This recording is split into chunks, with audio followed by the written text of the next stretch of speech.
I recently finished Deltarune Chapter 2, and I have a lot of thoughts about Deltarune Chapter 2 as well as Chapter 1. I played it yesterday, about an hour after its release on Steam, actually.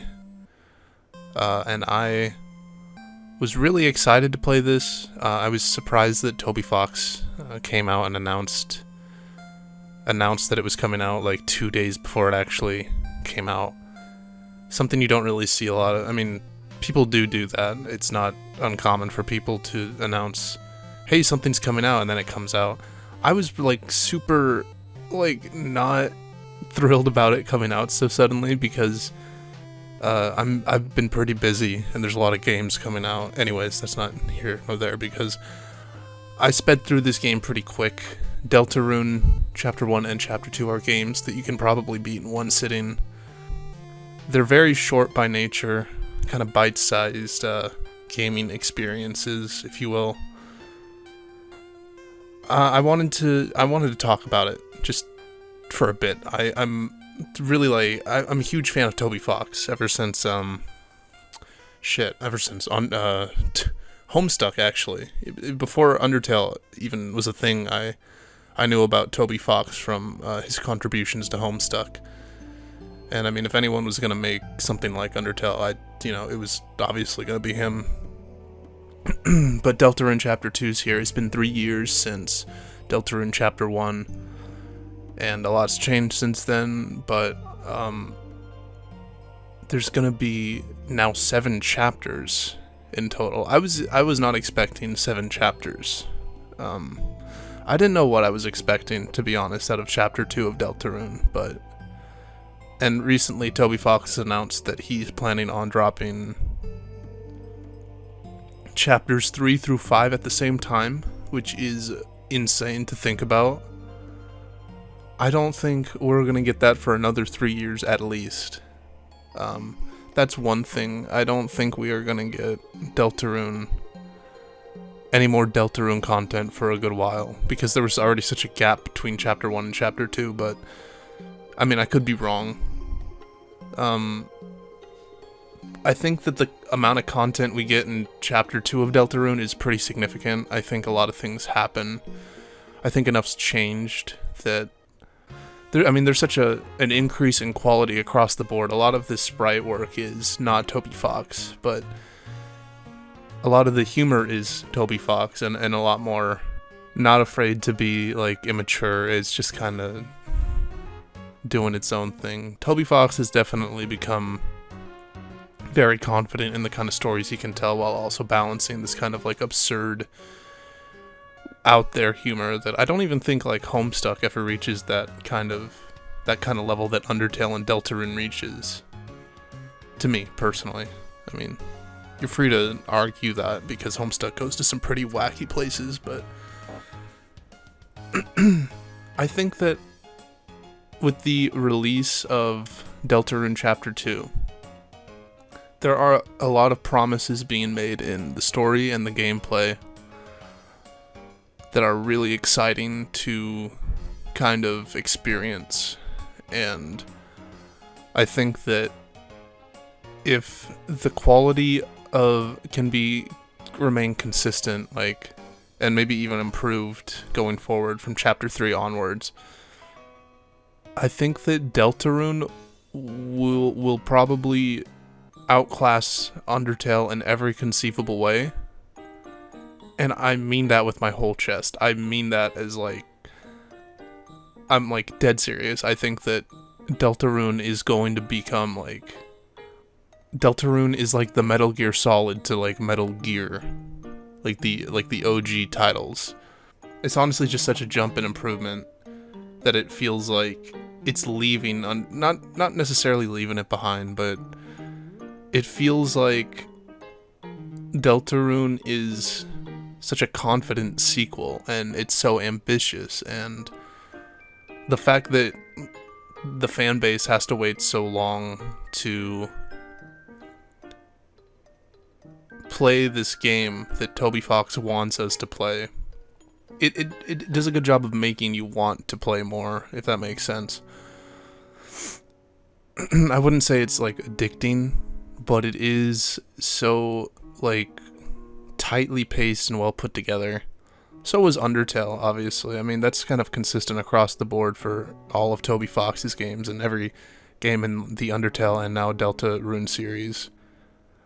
I have this feeling of I want to play the rest of this now, and I know I'm gonna have to wait years to play, like, the next few chapters, and we're, like, maybe 5 years out from now until this game's probably gonna be finished. And that's, like, wishful thinking for me. If he can, I don't think he can complete this within the next 5 years. And when that happens, it's gonna be, like, everything's gonna have changed completely. But I guess, neither here nor there. Deltarune Chapter 2 is a really good follow-up, a really good Chapter 2. It is definitely a big upgrade from Chapter 1. I mean, of course, after playing Chapter 1 of Deltarune again, the one thing I remembered about Deltarune was that very, very dark ending, like the implications behind it.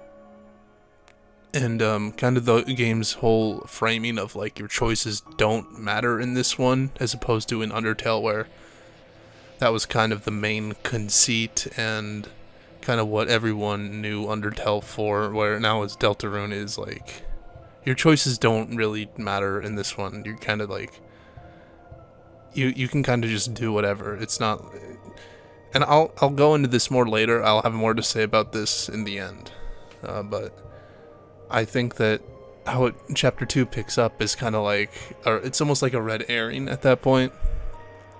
We don't get our answers right away to what's wrong with Chris. Spoilers for Undertale and Deltarune Chapters 1 and 2, by the way. It was kind of funny at first seeing, I knew the game would eventually return to what happened at the end of Chapter 1. But it's really interesting, actually, the direction it does take in Chapter 2. And it probably won't be until Chapter 3 where we start maybe getting answers. I don't actually know, but according to Toby, we are getting Chapters 3 through 5 at the same time. But personally, I don't think that is feasible. At least not in the sense that Chapters 3, 4, and 5 would all be the same length and quality of Chapters 1 and 2. Unless they've been developing them concurrently, which I'm not 100% sure. And Toby hasn't really said anything about, how close to completion they are, and I don't think it's something I should focus on for a lot of this, but all this is really to say that there's a lot of cool ideas introduced in Deltarune Chapter 2. The first one is kind of, and I was surprised to find this out, entering the dark world, kind of the hub world of Deltarune's dark world is Ralsei's home, or Ralsei, whoever. There's this new system in place which allows you to recruit monsters, which was really neat. It doesn't really have any tangible benefits yet, I don't think. At least none that I could really concretely point to. I just think it was a neat idea to put in there. The first thing that popped into my head was Metal Gear Solid 5, and this is the second time I brought up Metal Gear Solid. I don't know why, but it reminded me, and I guess to a lesser extent also, maybe not lesser, to the same extent it reminded me of Peace Walker, Metal Gear Solid, Peace Walker and Metal Gear Solid 5, and kind of the whole recruiting enemies to be part of your team. I think it could have a lot of interesting application later on, in terms of storytelling as well. I'm really excited to see how this gets expanded in later entries. It was really cool at the end seeing all of the enemies kind of just hanging out at my hub world. I love hub worlds in games. I think Deltarune is really neat. I wish you could move more freely between it as the game progressed, instead of only having access to it at the beginning and end of Chapter 2. Maybe that will change, but I'm not 100% sure.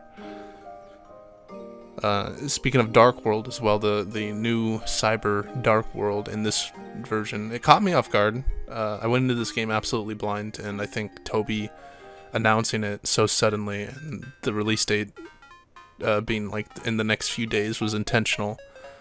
So there's really no like content or anything available for it ahead of time. You just kind of jump into it knowing nothing. And it was really cool and actually like a decent change of scenery from Chapter 1 to Chapter 2. I didn't really know what to expect, but it's a step forward. There's a lot more 3D on display here, a lot more cool effects that the game engine works with. And actually one of the most endearing parts, I mean, I guess I would be remiss to mention, I don't think it's as strong an introduction as like the Dark World in Deltarune Chapter 1, but I think that comes with the territory of being literally in the dark as well, like not really knowing what's going on or where you are or what kind of world this is compared to the original Undertale. Chapter 2 loses some of that mystery, but I think it makes up for it with a much more compelling antagonist in the Queen, which was without a doubt one of my favorite new characters, period. Maybe one of my favorite Undertale or Deltarune characters, period, just because of how funny and like silly her dialogue is and memorable. She really stole the show, and I think that was something Chapter 1 didn't really have. I mean, we had Lancer's arc with him and his dad, and I thought that for what it was, I thought it worked well in Chapter 1 of Deltarune. But Lancer never really felt like a threatening villain. The Queen was funny, but I also kind of understood that she was like a force to be reckoned with. She was having a lot of fun with it. I mean, it's kind of... It was like... I wasn't expecting to be friends with her at the end. But as the story goes on, I think that it definitely... I don't want to say she redeems herself. She doesn't really redeem herself, but it's kind of funny how she kind of quits being a threat at the end of the game. But she is, without a doubt, the best part of Deltarune Chapter 2. She gives a lot of flair and personality to the role. She's just fun. We also have Noelle and Birdley, who were classmates in Chapter 1 of Deltarune. They weren't really explored that much. Noelle does get some interesting characterization through her father, who you can meet at the end of Chapter 1 of Deltarune. And even at the end of this one, where it seems like his condition is getting worse, which is really, actually pretty upsetting for me personally, going through this for the first time. It kind of comes out of nowhere, and it kind of caught me off guard because of how, Deltarune's kind of a silly game most of the time. But then it kind of just there's a lot of twists and turns that just kind of make you pause, and it's those kind of quiet moments that really do stick with you. And I think it's really upsetting because Rudy is such a likable character as well. And we don't see enough of him, and he's kind of I don't know. It's kind of like we've read this story before, and we know that it's not going to end well, and it's heart-wrenching, really. I don't want to focus too much on that, though. I want to focus more on Noelle and Birdley in the cyber dark world. And Noelle's in the dark world this time. We do get some Noelle characterization. We find out that she likes Susie. We also find out that Birdly... I mean, there's this whole arc that goes on, and it's really funny, but Birdly is kind of a secondary antagonist in Chapter 2 of Deltarune.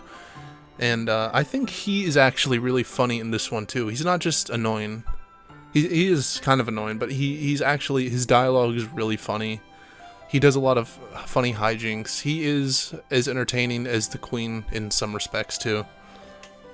And he also wears like Vegeta's armor from Dragon Ball. I haven't actually seen Dragon Ball Z, but I've seen enough clips to know that like that is Vegeta's armor from Dragon Ball Z. So I thought that was really funny. He also has a lot of like silly references to like gaming culture and stuff, and it was really like it got a chuckle out of me. It got some big laughs out of me too. We also got new characters like Sweet, KK, and Captain, who were really cool. Their fight introduces the Susie and Rousey action, where now instead of wasting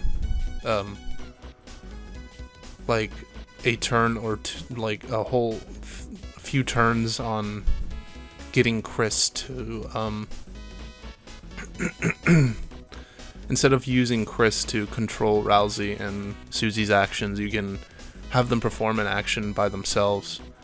Although they only have one action at a time, which is something I've noticed, is that Deltarune definitely does streamline the gameplay.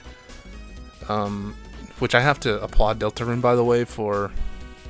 I didn't write this down, but I'm remembering the TP mechanic where you can gain TP to perform actions and magic by defending or by narrowly dodging projectiles and bullets during a fight. I thought that was such a game changer, even in Chapter 1, but definitely gets a lot more mileage here, and definitely has a lot of fun applications. Same with the fact that you can take damage in like the overworld while you're walking around. Always thought that was a fun new thing they added in Deltarune Chapter 1, and it gets more mileage here too. We also get some Noelle and Chris interactions. Chris and Rousey and Susie split up somewhere near the midpoint. Not for any real reason. Chris does end up hanging out with Noelle for a bit, and they have some interesting fights and dialogue together. Noelle comes with her own like armor and accessories already equipped and everything. So I thought that was fun. I'm glad that we do get some screen time with Noelle, and I hope to see more of her maybe in the future. There's a really good fight here. There's a bunch of good fights in Deltarune. The one that stuck out to me was with Spamton, who I will get more into later. The Spamton fight comes out of nowhere, and it's instantly like one of the most memorable fights in Deltarune Chapter 2. First off, the music that plays when you meet him is very memorable. It has a vocal sample that it was hard for me to make out what he's saying at first, but then he says the words and in his dialogue, and you can actually like make out that the vocal sample is saying now's your chance to be a big shot, and it kind of plays with that sample. And then you get into a fight with him with a lot of funny little flavor text things and a lot of funny attacks and dialogue, and it really is memorable. And the theme where it kicks in, and it samples the dummy Napstablook fight music, which itself is a sample of an Earthbound track called Boris Cocktail, which itself is a sample of another song called Good Old Days, I think, which is insane that this track has so many layers to it, which I thought was really neat. Of course, no enemies really get this amount of like characterization and like introduction, but Spamton's really good at like the presentation is just out of this world, and it just happens so fast, and it's such an earworm of a song that I was like really impressed and just stuck with me. So towards the end of the game, we get another kind of castle sequence in the vein of the original Chapter 1 of Deltarune, where you are like climbing up the king's castle to confront the king. Whereas in this one you're climbing the queen's mansion to confront the queen and save Noelle. I thought it was really cool when the music starts and then the dialogue starts, and then when the dialogue ends, it's synced perfectly to like start really going off as the environment tries to hurt Chris and the others. That was neat. There's a lot of other neat fights and kind of puzzles in the mansion, especially the battery acid swan river puzzles, I should say. There's a few puzzles, and rules card comes back for a fight, which wasn't that hard but kind of funny. I do like rules card. I think he's a funny character. We also get some scenes with Noelle and Susie, who Noelle has shown some interest in Susie before, so it was cool to see them kind of get that interaction, which also this ends with a scene where Birdley admits that he has feelings for Susie, which comes out of nowhere, and then apologizes for leading on Noelle, to which Noelle is just like, what are you talking about? Like, she kind of has the same reaction as like everyone playing the game. I think it's really funny. Like, I wouldn't say it's 100% cringe comedy, but it's really like, I think it lands really well. And then after this, of course, we have the fight with the Queen and Birdley, which is a pretty okay fight, pretty good fight. Decent attacks and decent kind of bullet hell sections. The real end, the real final boss has this kind of giant mech transformation anime-esque sequence.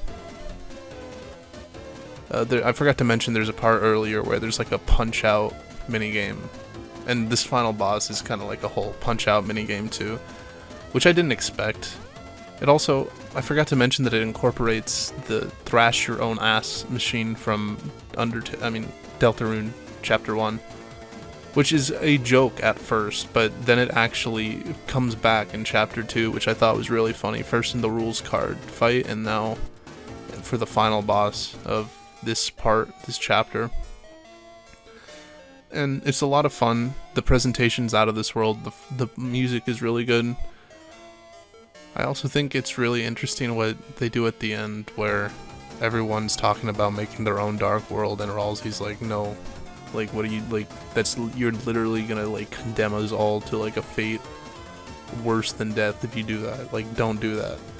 And this is kind of the first time, or at least for me, this is like the first time we kind of understand the implications of a dark world spreading, which is interesting. There's a lot of uncertainty there, which I'm sure will be elaborated on in further entries, but I thought for what it was interesting.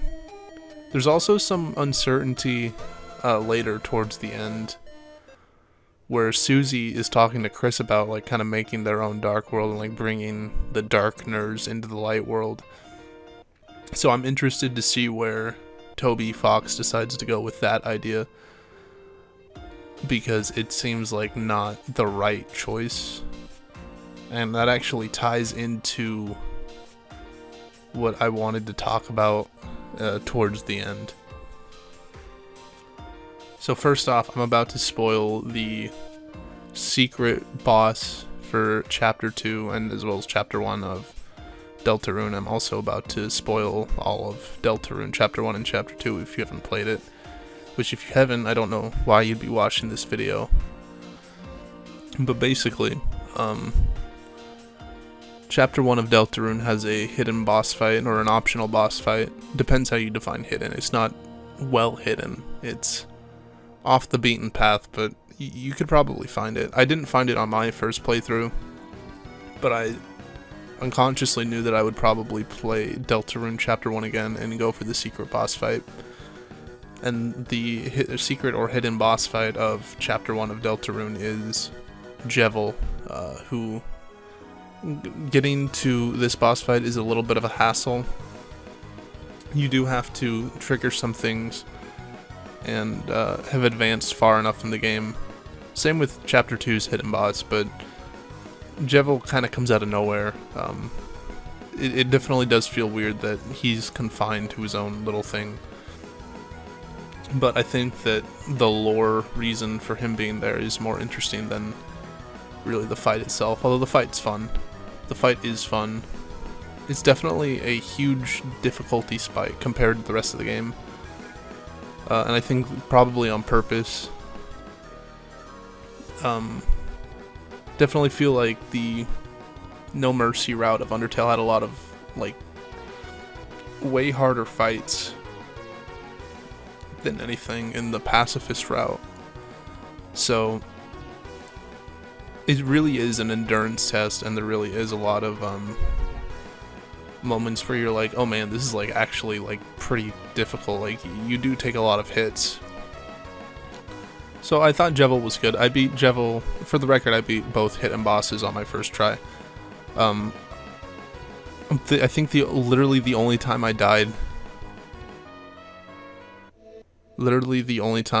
in either Deltarune Chapter 1 or Chapter 2 was in Chapter 2, on the path to the hidden boss. There's like a little teacup section where you have to dodge a bunch of obstacles, and it only lasts like 10 seconds or so, but it's like the hardest thing in the world. I died like 4 times trying to do it. Jevil's fine. He's good. Again, like I said, I think his lore is more interesting than anything you do, and anything you... There's some interesting implications, especially the lore behind the hidden boss of Chapter 2 is actually more interesting in my opinion, because there's a lot of build-up. So I'm going to circle back around to Spamton, who is a really interesting character. He kind of comes across as a gag at first. The way you access the hidden boss of Chapter 2, the new Spamton, is a little easier. I feel like you have to go to less places to do it. You do stuff early on to activate, to get Hacker Man to, or whoever, I forgot what his name was, but that helps you unlock a secret passage, and then there's a key you need to get from Spamton later, and you kind of go into this like hidden underground part of the mansion, which is kind of reminds me of the True Lab from Undertale, except it's a lot more unsettling. It's a lot more, well, I mean, I guess the True Lab's more unsettling, but it's very quiet. There's just kind of this weird ambience in the background, and you do have to backtrack, which is kind of annoying, but it's whatever. So you do have a fight with Spamton Neo. I'm not really sure what this form of Spamton's called, but for someone that was like my favorite enemy in the game, this boss fight's really, presentation-wise, is really fun. What's even more interesting to me is the lore. There's been a lot of... First off, I guess I should preface it with, Spamton is a character that is like... Spamton has this backstory that isn't elaborated on until after you have defeated him, and it really paints a picture of this character is somehow in cahoots with Gaster. And what I mean by that is there's a missable encounter where you find Spamton's shop later, where there's some NPCs outside, and one of them explains that they found the night he disappeared, he was talking to someone on the phone which had like garbage sounds on the other end. That reminded me instantly of in chapter 1 when Chris tries to use their cell phone in the dark world, and you kind of get Gaster's weird garbage noise sound effect on the other end. So that makes me believe that that's kind of what was happening there. It's really hard to say. I think there's a very interesting story happening in the background of Deltarune. I'm really excited to dig deeper into it as more chapters are released. What I did want to talk about too, before I sign off, was that the ending of this Deltarune, this chapter 2 of Deltarune, was really something. It was very... For me, it shows that Chris is someone that is either not fully in control of themselves or not acting in a way that is completely genuine. They have like some motive that is hidden from the audience. This is apparent in how they slash their mother's car's tires, and then opens a dark fountain in their own home, which is very troubling. It really just makes me, it does give pause. You do question why Chris is doing these things based on what we know about them already. To me, I think that this story of the Deltarune story is trying to reframe Undertale in such a way that its main themes are brought into clearer focus, because I feel like Undertale's main themes are not just don't kill people, killing people's bad. I think it's a lot deeper than that. I think that it is more of a commentary on it's more of a commentary on the kind of emotional connection and attachment and parasocial relationships people form with entertainment and characters in media. And I feel like that's the point Deltarune is trying to make, but it's trying to hammer it home a little harder. Instead of giving the choice and kind of like people thinking that Undertale is chastising them for doing the no mercy route. I think it's a lot more than that. I think that you really have to go out of your way to do the no mercy route, and I think that it is a process of like, how do I put this? It's like a process of knowing the fact that you can do a no mercy route and then consciously, deliberately choosing to do that. It's not so much the game chastising you, it's more trying to prove a point about why you are going out of your way to ruin a good thing, specifically because you have the power to, and knowing that you can undo it later because, it's all digital, it's all like a simulation or whatever, it's all a video game. And the game kind of remembers that too. There is ways of like opening up the files and like starting fresh, but after you do a no mercy route, like your characters remember kind of like unconsciously what happens to them if you try to start over and do another pacifist route. Like it does try to hammer home that point that just because you can doesn't mean you should. Like you should, if you do the pacifist route, that should be the end. But then, people argue like, well, if it's there, then like obviously, the gamer's gonna do it. And I think Deltarune is trying to take that criticism almost and run with it, and trying to communicate its themes much more elegantly in such a way that in such a way that people understand the point of Undertale to begin with, and that is you can't have it both ways. You can't bring your fictional characters into the real world. Like, you can't simultaneously love them and then also enact these, like, awful acts of violence on them. It's a weird, like, love and hate thing, I guess. It's like, you can say you want to love them, but then you are, like, deliberately exploiting them and kind of experimenting and, like, exploiting them in a really perverted and sadistic way. And with Undertale, I think a lot of people think that that's... I think that the killing people bad reading of Undertale is, like, very surface level and not really grasping the whole point of Undertale.